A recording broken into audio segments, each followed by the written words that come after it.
Você já pensou o quanto símbolos são importantes para a construção da identidade cultural de um povo, de uma nacionalidade, de uma comunidade? Você já pensou também o que podem ser símbolos culturais?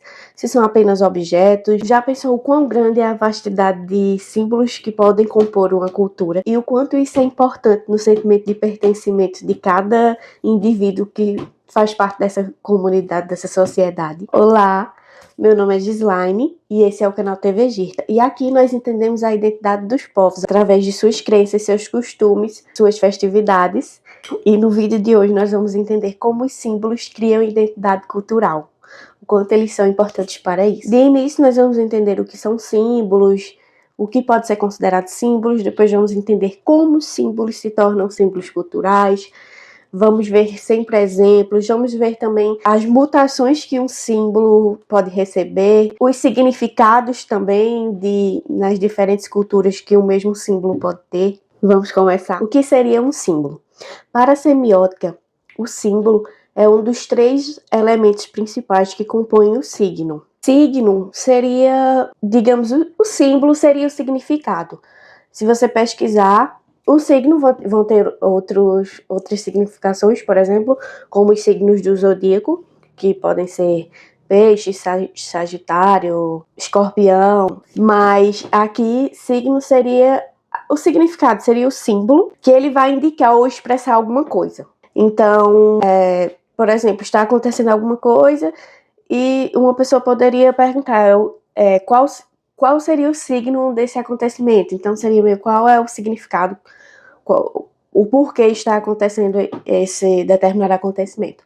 E esses 3 elementos, de acordo com a semiótica, que compõem esse signo, seria o símbolo, o ícone e o índice. O ícone, ele é a representação, é a imagem. Tem a imagem de uma maçã, a imagem de um carro, é a representação. Já o índice vem de indício e significa o objeto, o físico, é a conexão física.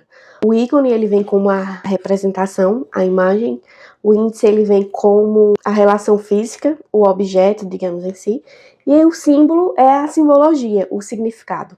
De acordo com a professora e pesquisadora brasileira Lúcia Santaella, ela fala que o símbolo ele precisa de uma relação, de uma decodificação cultural para ser entendido. Diferente do ícone, que ele vai ser a representação, a imagem, meio que já se entende, e diferente também do índice, que é a conexão física que existe, né, nessa questão do signo. Então, o símbolo, ele precisa de que se tenha um aprendizado, uma decodificação para se entender. Porque, como eu falei no início, que a gente ia entender que às vezes um signo ele pode representar uma coisa em uma determinada cultura, e em outra ele pode determinar outra coisa. Então, o símbolo ele pode ter diversos significados, como também um símbolo ele pode ter um significado que não fique tão aparente para determinada pessoa. Então, tem que se ter um estudo cultural por trás disso, para que se entenda o que aquele símbolo significa. Já na simbologia, na antropologia simbólica, para o pesquisador Clifford Geertz, ele fala que o símbolo é definido como qualquer objeto, ato, acontecimento, qualidade ou relação que serve como veículo para um conceito. Um conceito é a questão de se formar um pensamento, uma formulação mental, se formar uma ideia, formar um pensamento mesmo, as pessoas terem um pensamento. Então, para Clifford Geertz, o símbolo ele vai ser um acontecimento que vai se tornar um símbolo, por exemplo, para uma determinada cultura, que vai ser importante para eles. Então, a partir desse acontecimento, se torna importante para essa cultura e também se forma um conceito, um pensamento, o ideal dessa cultura. E para ele também, o símbolo ele não é individual de cada um. Os símbolos eles são compartilháveis e de um público, são públicos e são todas as pessoas, não é individual. Ele também fala que os símbolos eles podem ser um modelo explicando como o mundo é, mas também podem ser um modelo guiando de como o mundo pode ser. Então, a gente fala aqui sobre cultura, então os símbolos culturais, eles são importantes para a gente entender como determinada cultura, ela se comporta, ela vive. Se a gente está estudando, está entendendo a cultura de outro povo que a gente não vive essa cultura ou que não conheça, então esses símbolos culturais vão ser importantes para que a gente entenda como esse povo vive, como esse povo se comporta, mas também alguns determinados símbolos, eles podem ser um exemplo do que se possa ou que se deva seguir nessa determinada comunidade. Vai depender sempre do símbolo. Nessa parte, nós vamos ver como um símbolo se torna cultural. Como a gente viu na questão do que Gertz fala, do que seria um símbolo, que é a questão da antropologia simbólica, que nessa questão a antropologia, ela estuda a sociedade, como a sociedade se comporta. Então ele diz que um símbolo, ele não pode ser individual, ele não é individual, ele é público, ele é compartilhável.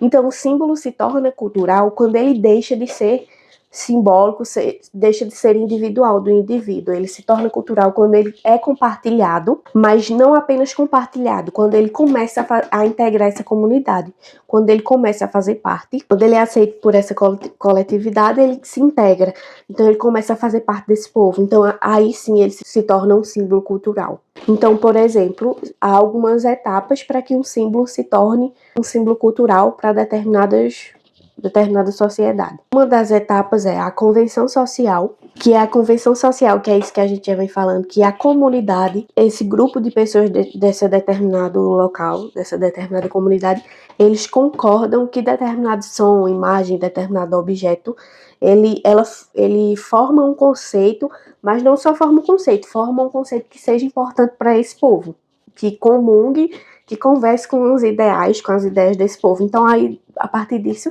se integra a cultura, a vivência dessas pessoas. A gente também tem a externalização do pensamento. Gertz, ele também fala que o pensamento humano ele é fundamentalmente dependente de símbolos. O nosso equipamento genético, o equipamento genético humano, ele é insuficiente para que guie todo o nosso comportamento. Então nós, pessoas, nós inventamos símbolos para que nos ajude a organizar nossa experiência de vida vivendo em comunidade. Então, por isso que Gertz fala isso, que o pensamento humano ele é fundamentalmente dependente de símbolos, porque os símbolos vão nos ajudar a guiar nossos comportamentos, a organizar nossa vida em sociedade e com outras pessoas. Também se tem a questão do processo de invenção. Roy Wagner, que era um antropologista cultural, e ele fala que a cultura não é dada. A cultura não surge do nada, não é dada para as pessoas. Ele fala que a cultura é inventada. Então, que as pessoas, os nativos, as pessoas da sociedade de determinada comunidade, elas inventam a cultura através da objetivação de símbolos, através dessa criação de símbolos. Então o pensamento dele é esse, que nada nos foi dado culturalmente para ninguém, para nenhuma sociedade, nenhuma comunidade. Todas as pessoas que fazem parte de determinados povos, eles criam esses símbolos e esses símbolos vão compor determinada cultura. Ele também fala que um símbolo se torna cultural quando ele é usado para diferenciar cultura para diferenciar uma determinada cultura de outra cultura. Ou também quando um símbolo ele é usado para dar sentido a uma experiência, a algo diferente, experiência desconhecida, que aí essa experiência ela se torna uma invenção e isso vai mascarar a sua própria invenção original. Esse símbolo ele vem para dar um novo significado a essa experiência desconhecida para determinadas pessoas. E aí, quando se cria um símbolo a partir disso, se cria uma máscara no que foi criado originalmente, o que essa experiência era originalmente. Se cria outro sentido, se cria um símbolo a partir disso. Aqui, nessa parte, a gente entende como os símbolos eles ajudam a unir, a fortalecer a identidade cultural de povos. Os símbolos eles são como se fosse uma cola, são como se fossem elos que unem as pessoas de determinado país, determinados povos. Elas criam o que Benedict Anderson fala que são as comunidades imaginadas. Que aí o que são as comunidades imaginadas? Por exemplo, o Brasil seria uma comunidade imaginada. Fala que a comunidade imaginada é uma nação, uma comunidade política construída socialmente, onde pessoas que nunca se conheceram, mas que fazem parte dessa comunidade, dessa nação. E mesmo que essas pessoas não se conheçam ou nunca se conheçam, elas vão se sentir unidos por esses laços, por esses símbolos culturais. Como eu disse, por exemplo, o Brasil é uma comunidade imaginada, mas nós, cada pessoa, todos os brasileiros não se conhecem entre si. Não se conhecem entre si, mas nós nos sentimos unidos por diferentes elos. Por exemplo, pela bandeira do Brasil. As bandeiras são símbolos nacionais, os hinos as bandeiras são símbolos culturais, hinos dos países são símbolos culturais. Então, por exemplo, quando você está em outro país, querendo ou não, você não é o mesmo quando você está no seu país que você nasceu, que você cresceu. Então, quando você está em outro país, que você vê alguém com algo que lembre a sua cultura, ou que seja um objeto, um símbolo cultural da sua cultura, então você vai se sentir, você sente como se você conhecesse essa pessoa. Por exemplo, você é brasileiro e você está em outro país, então você está em algum evento e você vê alguma pessoa com uma bandeira do Brasil. Então você olha aquilo, mesmo que você não conheça aquela pessoa, você se sente próximo. É como se vocês se conhecessem, porque vocês são do mesmo país, vocês compartilham da mesma cultura, então você se sente acolhido. Então, ali você está no meio de várias pessoas que você não conhece, com culturas diferentes da sua, então se cria muitas vezes você não vai entender. Então, quando você vê alguém que compartilha da sua mesma cultura, dos mesmos objetos, dos mesmos símbolos culturais, cria ali uma questão de elo, vocês se sentem unidos mesmo sem se conhecer. Então, esses símbolos também ajudam a você no pertencimento cultural das pessoas. Então, quando você vai para algum lugar e você vê uma bandeira do Brasil, mesmo que não seja com alguém, você se sente pertencente de algum lugar. Você sente que você é de alguma determinada cultura. Então, essas bandeiras, hinos, alguma comida típica, roupas típicas. Por exemplo, o brigadeiro, que é um doce que foi criado no Brasil. Então, isso é um símbolo cultural. Então, muitas pessoas que vão para outros países, elas fazem brigadeiros para as outras pessoas provarem, porque isso não é comum lá, isso não tem lá. E isso é um símbolo cultural da cultura dessa pessoa. Então, ela se sente pertencente a algo. Também a coxinha, que é algo do Brasil, as pessoas mostram, levam para outras pessoas conhecerem, porque isso é um símbolo cultural da culinária brasileira.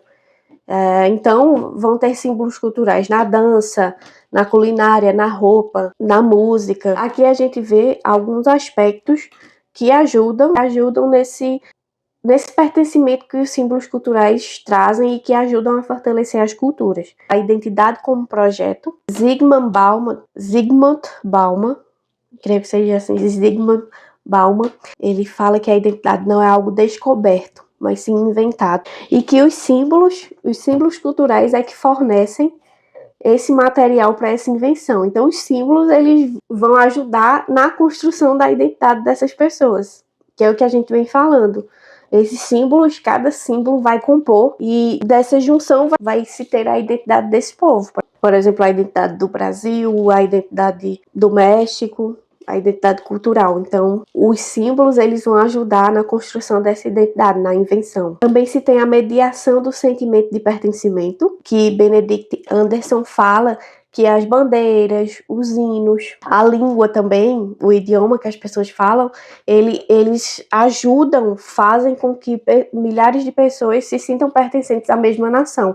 Então, é aquela questão de gerar o sentimento de pertencimento. Então, ele também fala que o símbolo, ele substitui a interação face a face. Então, por exemplo, a questão de internet, as pessoas que podem estar se falando por mensagem ou por comentários, por exemplo. Então, se tem uma bandeirinha em determinado país, então as pessoas que estão comentando ali, elas podem se sentir conectadas com essas outras pessoas, elas podem conversar entre si nesse idioma, então isso vai se criando sentimento de pertencimento e podem se tornar grupos de determinadas localizações ali. Por exemplo, em comentários na internet. Também tem a função do ritual. Victor Turner, ele fala que os rituais e os símbolos, como foi falado, as roupas típicas, roupas específicas de determinada cultura, por exemplo, pinturas corporais que podem ser de determinada cultura. Então ele fala que essas canções, essas roupas típicas, elas ajudam a criar as comunidades. Então ele fala que durante esses rituais, esses símbolos, eles vão nivelar as pessoas em determinados grupos e também eles vão reforçar os laços emocionais entre essas pessoas que fazem parte dessa comunidade. Então isso vai gerar uma identidade entre essas pessoas e vai gerar uma identidade coletiva e vai trazer essa junção entre essas pessoas. Aqui a gente fala um pouco das mutações de símbolos. Os símbolos, eles podem, determinado símbolo, ele pode significar alguma coisa em determinado período da história, mas no futuro, com o passar do tempo, ele pode significar outra coisa. Também a questão de um símbolo, ele pode significar algo em determinada cultura, como pode significar algo em outra. Os símbolos, eles também vão depender, de acordo com o contexto histórico, as tensões políticas de uma determinada sociedade. Então, esses símbolos culturais, eles podem sofrer alteração. É como a cultura não é fixa, a cultura, ela se altera o tempo todo. Então, vai depender muito do contexto histórico em si, o que está acontecendo na sociedade. Então, se tem a reinterpretação histórica, isso é um dos aspectos que faz essa questão dessa mutação nos símbolos, que, por exemplo, o Benedict Anderson, ele fala de determinados símbolos de determinados povos, que símbolos de determinadas dinastias, de povos antigos, eles foram apropriados e ressignificados e tornados em novos símbolos culturais de povos modernos, na atualidade. Símbolos nacionais da cultura desses povos da modernidade. Por exemplo, um lugar que, para esse povo antigo, era um lugar sagrado, um lugar de oração, de oferendas, na modernidade ele se torna um lugar histórico e um lugar que represente a antiguidade desse povo. Então não se tem o mesmo significado, não se vai mais para orações, para oferenda, ali se torna algo que vai contar a história desse povo, então se torna algo de contemplação, algo histórico. Também se tem a polissemia e multivocalidade. A polissemia vem dessa multiplicidade e multivocalidade é de se coexistir múltiplas vozes no mesmo ambiente. Então, o Victor Turner, ele explica que um mesmo símbolo, ele pode ter diferentes significados, que aí seria a questão da multivocalidade e dessa questão da polissemia, que foi o que a gente vinha falando também, que um símbolo, ele coexiste, pode ter vários significados e ele vai coexistir na sociedade em geral. Também se tem a invenção reversa, que aí Roy Wagner, ele fala que quando as pessoas sentem que a sua cultura está mudando, então eles tendem a reinventar seus símbolos culturais.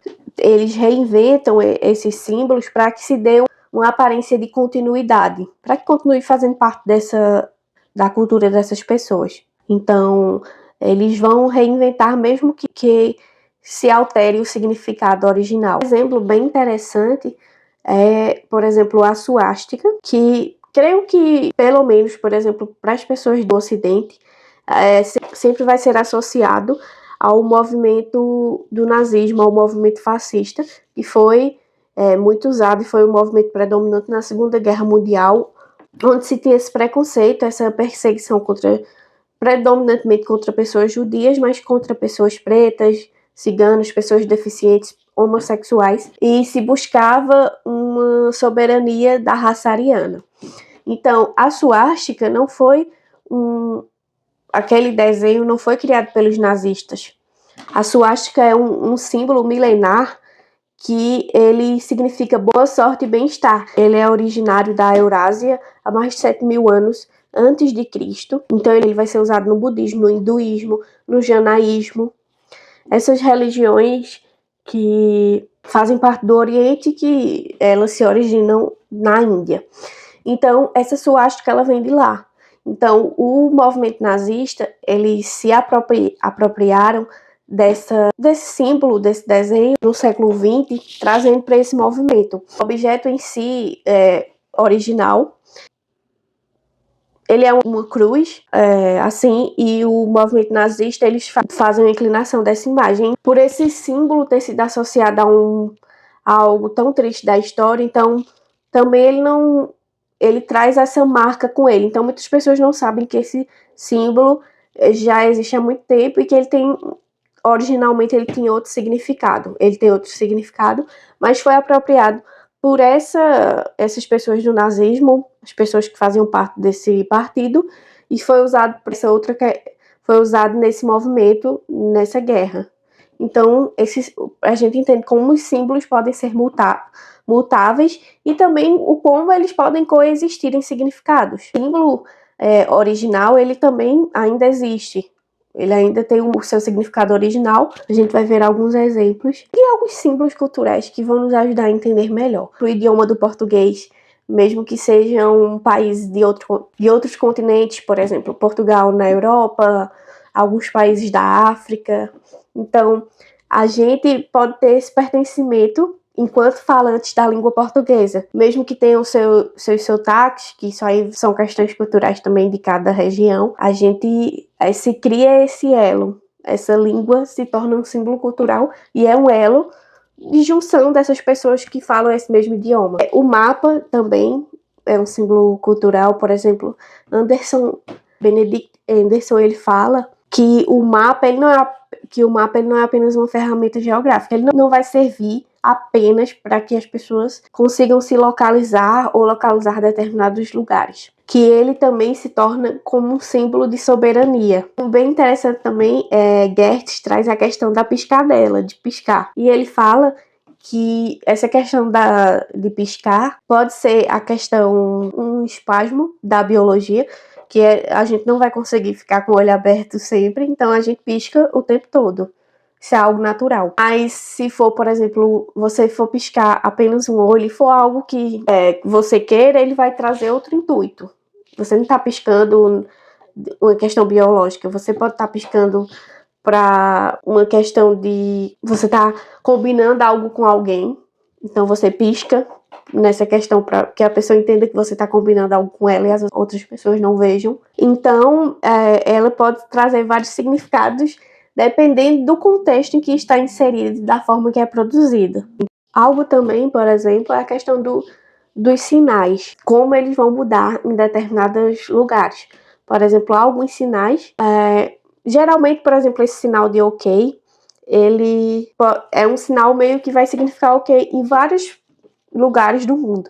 Já outros tipos de sinais, eles vão ter significados diferentes. Então, vão ter sinais que você vai reproduzir no seu país e ele tem um significado e OK fazer isso. Mas se você for fazer esse sinal em outro país, isso pode te causar um problema, porque ele pode ter um significado totalmente diferente. Então, isso pode simbolizar algo para você, algo nesse lugar que você vive, mas em outro lugar vai significar outra coisa totalmente diferente. Eu espero que vocês tenham gostado de entender mais sobre a simbologia cultural, o quanto os símbolos ajudam as pessoas a se sentirem pertencentes, a se sentirem parte de um determinado povo, a se sentirem parte de uma cultura. E peço que vocês comentem aqui o que vocês acharam e também, se vocês gostaram, deixem um like. E se você quer entender a identidade dos povos através do que eles vivem, do que eles festejam, do que eles acreditam, não se esquece de se inscrever para não perder os próximos vídeos. Muito obrigada por ter ficado aqui. Beijos e tchau, tchau.